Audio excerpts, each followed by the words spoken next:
El fútbol, o mejor dicho el soccer, siempre ha sido secundario en Estados Unidos, un deporte insignificante comparado con los grandes pasatiempos norteamericanos como el béisbol, el baloncesto o el fútbol americano. Sin embargo, eso podría estar cambiando. La llegada de Messi a la MLS y el Mundial de este verano renuevan viejas esperanzas. Igual que con el Cosmos de Pelé, la llegada de Beckham a Los Ángeles o el Mundial de 1994, ahora volvemos a preguntarnos, ¿podrá el soccer conquistar Estados Unidos? Sin embargo, dejadme deciros que Messi, el Mundial de este verano y todo lo que está pasando ahora en Estados Unidos es solo una parte de esta historia. Otra, igual de crucial, está teniendo lugar en Europa, el lugar donde se creó el fútbol y se juegan sus competiciones más importantes como la Champions, la Liga o la Premier League. Porque la cuestión no es solo si el soccer podrá reinar en Norteamérica, sino cómo Estados Unidos, desde hace años y en silencio, está conquistando el fútbol europeo.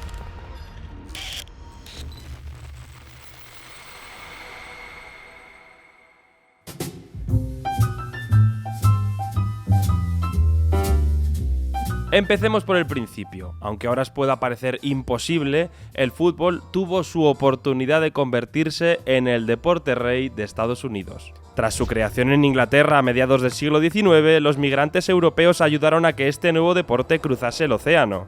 Ya en 1862 se fundó el primer club en Boston llamado Oneida FC. Sin embargo, el deporte que se practicaba por aquel entonces era una mezcla algo extraña entre rugby y fútbol. De hecho, de aquella mezcla nacieron dos deportes. Los universitarios de clase alta se quedaron con el fútbol americano y las comunidades de extranjeros con el fútbol europeo, al que llamarían soccer. A finales de 1980 y principios del siglo XX se empezaron a formar las primeras ligas amateur en el noroeste del país, en ciudades como Nueva Jersey, Filadelfia o Nueva York. Sin embargo, era imposible crear una única liga para todo el país por su gigantesco tamaño y porque entonces la gente todavía no se podía transportar en avión, así que había muchas competiciones esparcidas por todo el país. Finalmente, en los años 20 llegó la primera era dorada del soccer en Estados Unidos. Se creó la primera liga nacional y en los estadios se llegaron a registrar asistencias de hasta 10.000 espectadores en partidos, cosa que la equiparaba al fútbol americano de la época. Ya entonces se establecieron dos tendencias que hoy perviven en el soccer. Para subir el nivel de la liga empezaron a fichar extranjeros, entonces desde Inglaterra y Escocia, y además Estados Unidos empezó a ser utilizado por otros clubes del mundo como un lugar donde hacer torneos de verano. Este éxito incipiente se trasladó a la selección, que disputó el primer Mundial de 1930 en Uruguay, quedando en tercera posición. Sin embargo, la crisis económica provocada por el crack del 29 y algunas disputas internas entre la Liga y la Federación hicieron desaparecer esta primera competición. Y así es como el fútbol perdió su gran oportunidad de convertirse en el deporte rey de Estados Unidos. Pasó casi 30 años desaparecido y hasta los años 60 estuvo dividido entre ligas regionales y una selección completamente abandonada.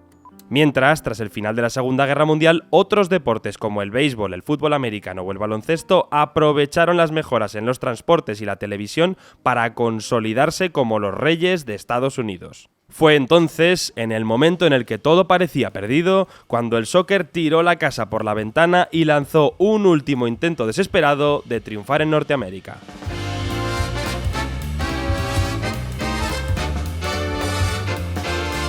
La North American Soccer League, fundada en 1968, recibió una atención sin precedentes cuando llegaron a sus equipos estrellas del fútbol en los últimos años de sus carreras como Pelé, Cruyff, Josh Best, Eusebio o Beckenbauer.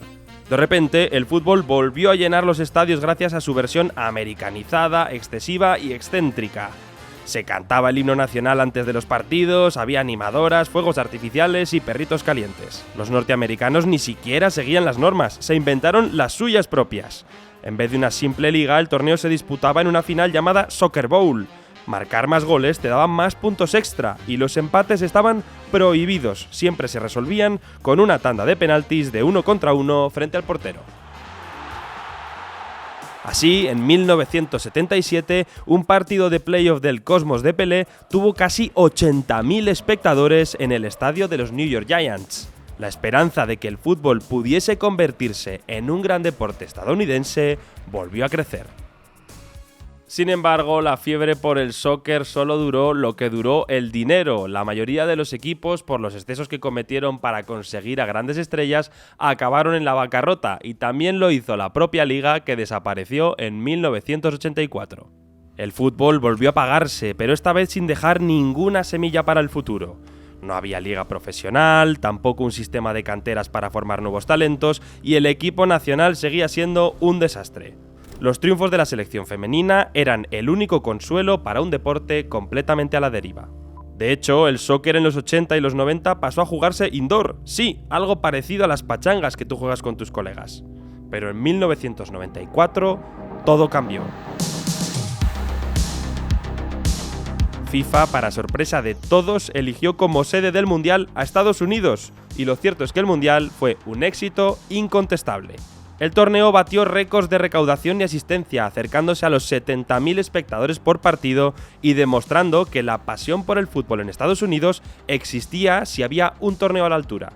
A cambio de entregar el Mundial, Estados Unidos prometió a FIFA crear una liga nacional, algo que cumpliría en 1996.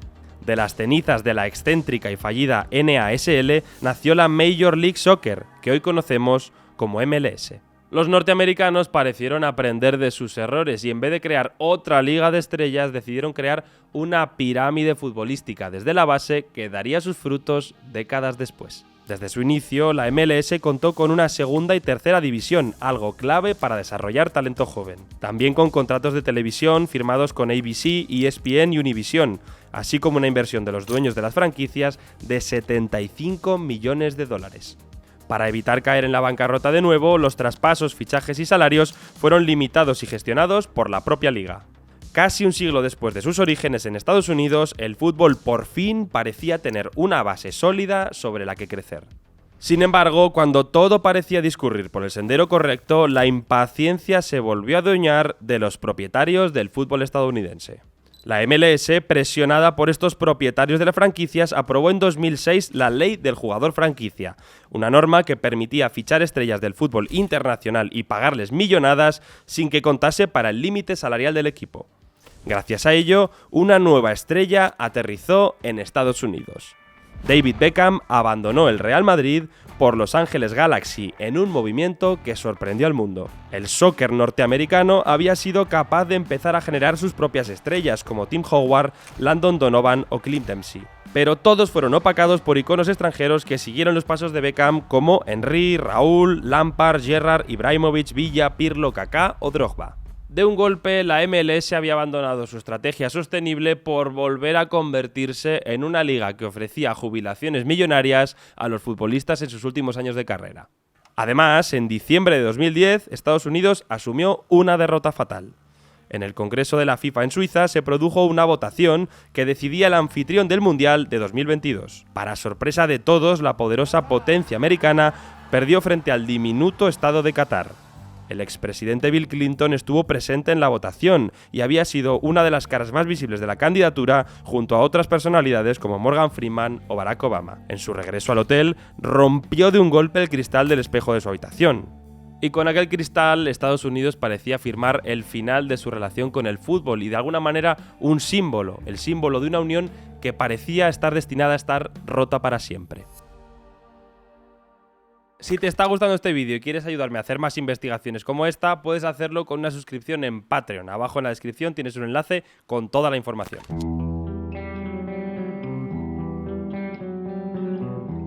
Como hemos repasado antes, en los años 80 y 90 el fútbol en Estados Unidos estuvo prácticamente desaparecido, pero también en esas décadas fue el momento más bajo del fútbol en el continente europeo. Acusaciones de dopaje y amaño de partidos, impagos y clubes en bancarrota, juliganismo y violencia en los estadios, el fútbol estaba en serio riesgo de perder el trono como deporte rey del continente.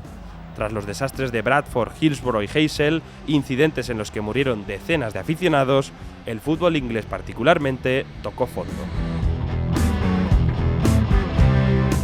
Fue entonces cuando un grupo de jóvenes propietarios y directivos de clubes ingleses apareció para cambiarlo todo y ayudar al fútbol a resurgir de sus cenizas en el país que lo vio nacer.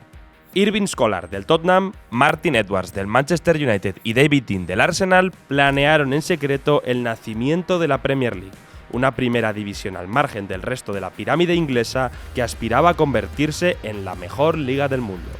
Para ello querían convertir el fútbol en un producto familiar, en un evento más amable, apto para la televisión y el marketing. La gran inspiración de estos pioneros era precisamente el hermano mellizo del fútbol que había surgido en Estados Unidos hace un siglo, el fútbol americano. Con la NFL como referente, la Premier League resultó todo un éxito. Fue la primera liga que se modernizó y se abrió al mercado extranjero y así consiguió nuevos ingresos que le fueron poco a poco separando del resto de ligas. En apenas una década, el fútbol pasó de ser un producto decadente a una industria en crecimiento, generando cada vez más y más ingresos. Fue entonces cuando a algunos de los magnates del deporte en Estados Unidos se les encendió la bombilla. Quizás la mejor forma de ganar dinero con el soccer no era potenciarlo en Norteamérica. Quizás el verdadero mercado estaba en llevar los dólares americanos al viejo y tradicional fútbol inglés. Los pioneros del desembarco americano en el fútbol europeo son, curiosamente, dos de los personajes más odiados en este deporte, Joel y Abraham Glazer. El patriarca de esta familia es el ejemplo personificado del sueño americano.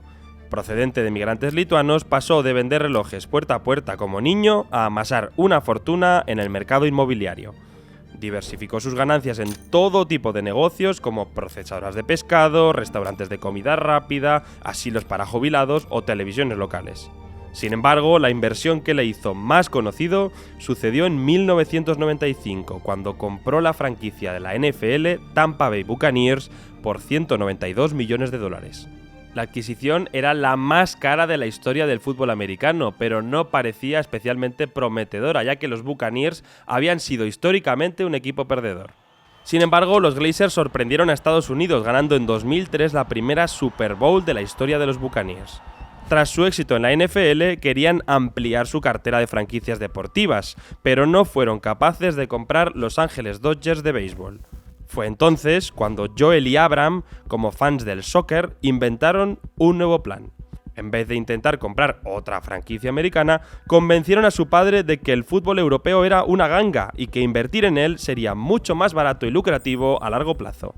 De hecho, ya tenían la vista puesta en su nuevo objetivo, el Manchester United. Se trataba probablemente del club más famoso del mundo tras su dominio en la Premier League con Ferguson y tras conseguir la Champions en 1999. Ya en el año 2003 se empezaron a comprar las primeras acciones en movimientos que pasaron prácticamente inadvertidos. Sin embargo, en los siguientes años fueron comprando más y más acciones hasta en 2005 hacerse definitivamente con el control del club. Para esa transacción utilizaron una herramienta hasta entonces desconocida para el fútbol, la compra apalancada. Básicamente consiste en pedir un préstamo a un banco para comprar el club, después cargar al propio club con esa deuda y utilizar su propio dinero para pagarla. A la práctica, los Glazers compraron el Manchester United sin poner casi un euro de su bolsillo, razón por la cual son odiados por la afición desde su primer día. Cualquier persona razonable pensaría que ese clima hostil ahuyentó para siempre a otros inversores. Sin embargo, el desembarco americano solo había hecho que empezar.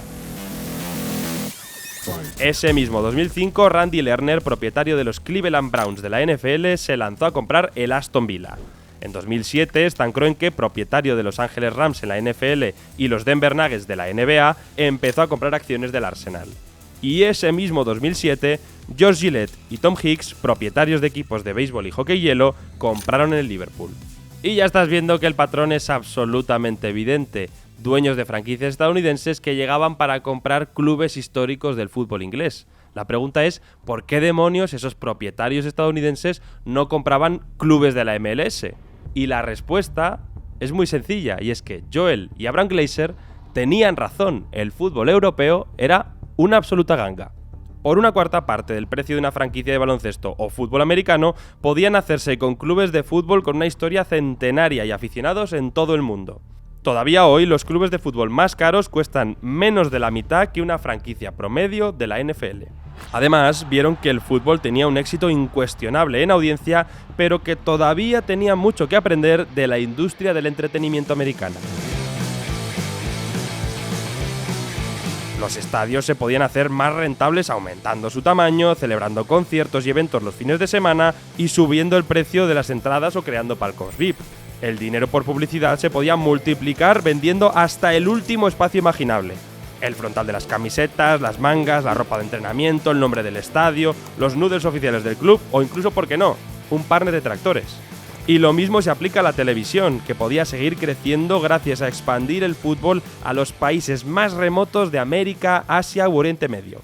Todos estos americanos vieron en el fútbol europeo un diamante en bruto del que podrían sacar millones y millones de dólares. Sin embargo, la realidad es que se metieron en un deporte que apenas conocían y sus primeros años como inversores fueron un absoluto desastre.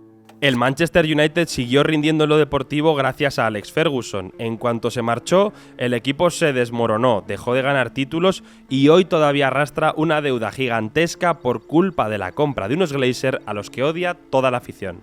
El Arsenal se vio inmerso en una guerra entre Kroenke y el ruso Alisher Usmanov por hacerse con el control del club. Eso, junto con la construcción del Emirates, redujo notablemente la inversión en la plantilla, pasando de los invencibles de Wenger a décadas sin apenas títulos. Por su parte, Randy Lerner terminó perdiendo más de 300 millones de dólares a causa del Aston Villa.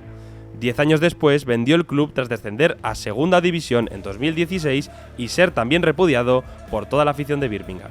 En cuanto a Hicks y Gillette, adquirieron el Liverpool en una compra también apalancada como los Glazer, garantizando así el odio unánime de todos sus fans. Además, los dos inversores, en su día amigos y socios, acabaron enfrentados. El equipo, por ello, estuvo cerca de acabar en la bancarrota por impagos.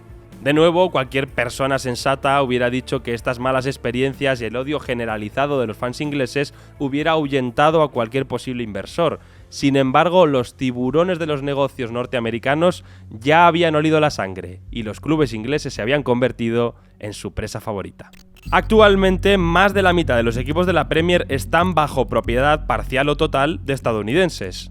Y también encontramos varias propiedades norteamericanas si nos vamos a la Liga, a la Serie A o a la Liga 1.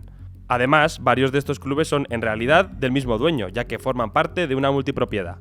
Mientras, el fútbol europeo ha seguido acumulando pérdidas año tras año, especialmente la Premier.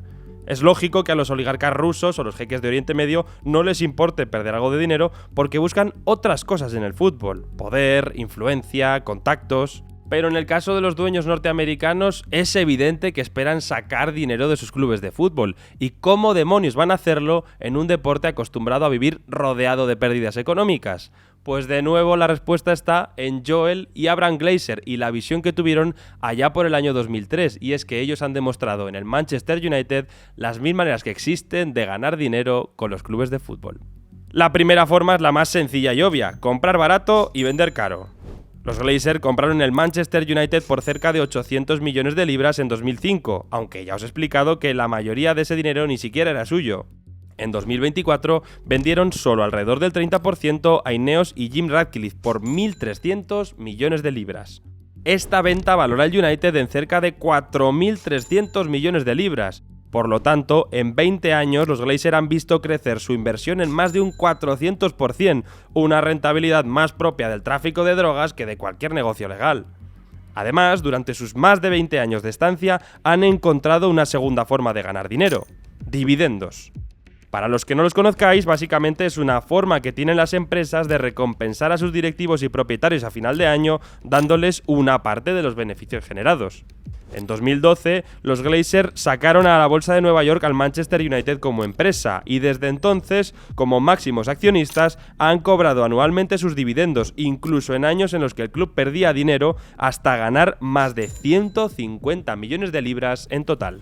Y por último, hay una tercera vía para ganar dinero con un club de fútbol que esta no la inventaron los Glazer porque es una de las más antiguas formas de hacer dinero que existen en el mundo, que es prestarlo. El propio Manchester United ha pagado en intereses por préstamos cerca de 1.000 millones de euros por las deudas que arrastra por culpa de los Glazer. Es ahí, siguiendo el dinero y las principales empresas que lo facilitan, cuando nos damos cuenta de cómo el fútbol actual vive inundado de dólares americanos. Por ejemplo, Bank of America ha prestado mucho dinero al Manchester United, pero también al Real Madrid para construir el nuevo Bernabéu junto a JP Morgan. JP Morgan, a su vez, ha estado detrás de la financiación de la fallida Superliga, el nuevo estadio del Everton o la compra del Chelsea por Todd Boehly y compañía.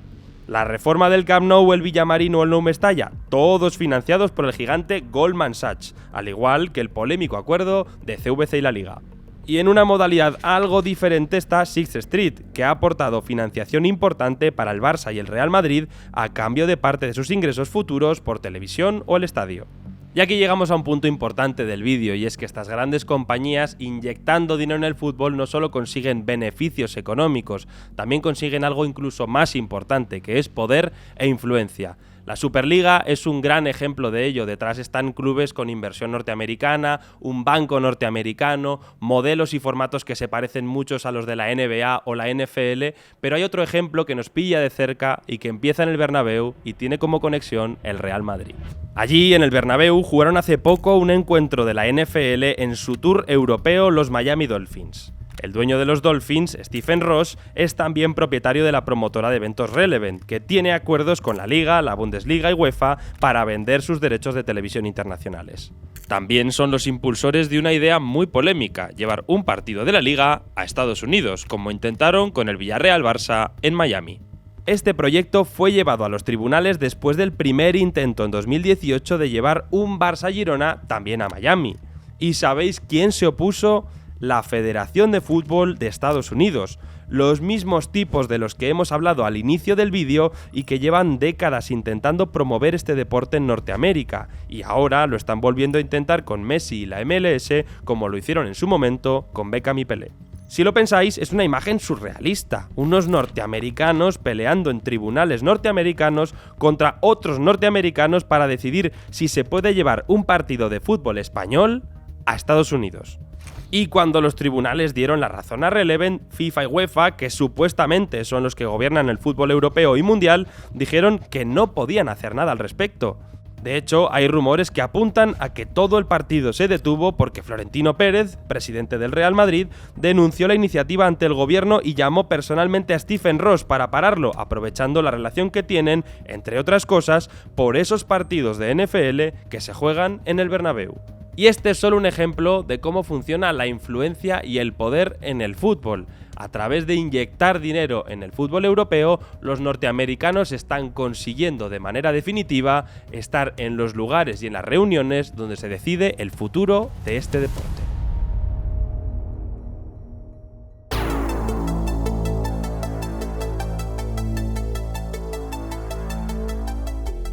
En este punto del vídeo quizás te estás haciendo una pregunta que es, vale, el fútbol está lleno de dinero de Estados Unidos, pero ¿qué tiene eso de malo? ¿Acaso no están también otras grandes potencias del mundo invirtiendo en este mismo deporte? Y en parte es cierto, porque al final el fútbol no deja de ser, como en tantas otras cosas, un reflejo de las tendencias geopolíticas que se ven hoy en día en el mundo. Si el planeta es dominado por el capitalismo americano, la hiperproductividad china, el soft power de Oriente Medio y la silenciosa presencia de Rusia, todo eso va a llegar al fútbol. De hecho, así ha sucedido y en las últimas décadas han llegado todos, los inversores americanos, el dinero del Estado chino, los jeques del Golfo Pérsico o los oligarcas rusos. Sin embargo, cuando hablamos de inversores de Estados Unidos, traen consigo algo que no tienen ninguno de los otros países, y es una gran tradición deportiva y sobre todo una forma muy particular de ver el deporte. Una volcada hacia el ocio y el entretenimiento. Todos sus deportes son un gran exceso perfectamente gestionado, alineado con perritos con ketchup y mostaza, fuegos artificiales y cheerleaders haciendo una pirámide humana. En Estados Unidos, el deporte es una experiencia organizada por estaciones en la que, como ciudadano de Los Ángeles, puedes apoyar a los Lakers en mayo, a los Dodgers en agosto y a los Rams en enero. Es una excusa para socializar tomando una cerveza con tu amigo en el parking del estadio o una excusa para invitar a tus vecinos a casa y atiborrarse de comida con la Super Bowl de fondo. Y esta es una visión sobre el fútbol y sobre el deporte completamente opuesta a la europea. En Europa, ser fan de un club de fútbol es algo ligado a la pertenencia y a la identidad. Es un acto de fe por el que nunca dejas de seguir a tu equipo, pese a los baños del estadio encharcados en pis, el descenso a segunda y que no entiendes una sola palabra de lo que dice el narrador. Una decisión para toda la vida, en la que te entregas a unos colores y vives con el único objetivo de ganar el domingo para recordarle a tu compañero de trabajo el lunes que tu equipo, por alguna razón que ni siquiera llegas a comprender, es mejor que el suyo. Una consecuencia inevitable de la globalización del fútbol y del deporte es que estas dos visiones contrapuestas van a terminar chocando, y de hecho ya lo están haciendo. Cada vez vemos más cómo el fútbol se está americanizando y con ello heredará cosas buenas del deporte americano, pero también muchos de sus defectos.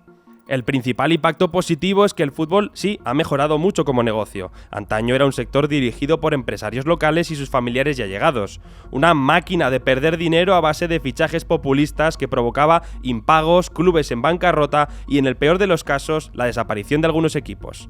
Ahora el fútbol es gestionado por directivos más profesionales, se ha alejado de los impagos, el hooliganismo y el caos en el que se convirtió en los años 80 y 90. Y eso se traduce en mejores estadios para los fans, clubes saneados, mejores sueldos e instalaciones para los futbolistas y, en general, un espectáculo más seguro y profesional. Sin embargo, el Showtime americano también tiene su reverso tenebroso y, en parte, el negocio se está empezando a comer el deporte. El fútbol, como ya sucede en Estados Unidos con el béisbol, el baloncesto o la NFL, se está convirtiendo en un producto de lujo. Los prohibitivos precios de las entradas, cada vez más destinadas a turistas y experiencias VIP, han desplazado a los fans de a pie del estadio al televisor, por el cual además también tienen que abonar mensualmente importantes cantidades. Y las competiciones, ya sea la Champions, la Premier o el Mundial, cada vez más se rigen por criterios económicos que deportivos. Los horarios se adaptan para poder llegar a la audiencia de otros países, los encuentros importantes se juegan fuera de Europa a cambio de muchísimo dinero y se exprime a los jugadores con un calendario absolutamente imposible. Pero el gran riesgo del fútbol en su americanización es la pérdida del riesgo, una de las grandes obsesiones que estaba detrás de la Superliga, y es que hemos visto que el riesgo es algo necesario para que el fútbol sea entretenido, pero los inversores americanos lo odian, porque el riesgo es malo para sus negocios, es una mezcla de alguna manera casi imposible. Pensad por ejemplo en la NBA, es un negocio tremendo, mucho más rentable que el fútbol pese a tener menos audiencia. Pero su falta de riesgo y competitividad está matando la competición. El All-Star ya no le interesa a nadie, la liga regular ha perdido interés por prácticas como el tanking y hasta los playoffs nada está en juego. Pensad ahora en los momentos de mayor emoción en el fútbol. El descenso de River, Dani Olmo salvando el gol de Inglaterra sobre la línea en la final de la Eurocopa o Messi llorando tras perder la Copa América. El fútbol necesita el drama para subsistir, necesita el riesgo del descenso, de caer eliminado, de no clasificarse a Europa por un solo punto. Pero los inversores norteamericanos odian el descenso, caer eliminado o no clasificarse a Europa porque son malos para sus inversiones y para el negocio. Y esta es una de las grandes disputas que hay en la actualidad en el mundo del fútbol, la disputa entre la parte del negocio y la parte del deporte.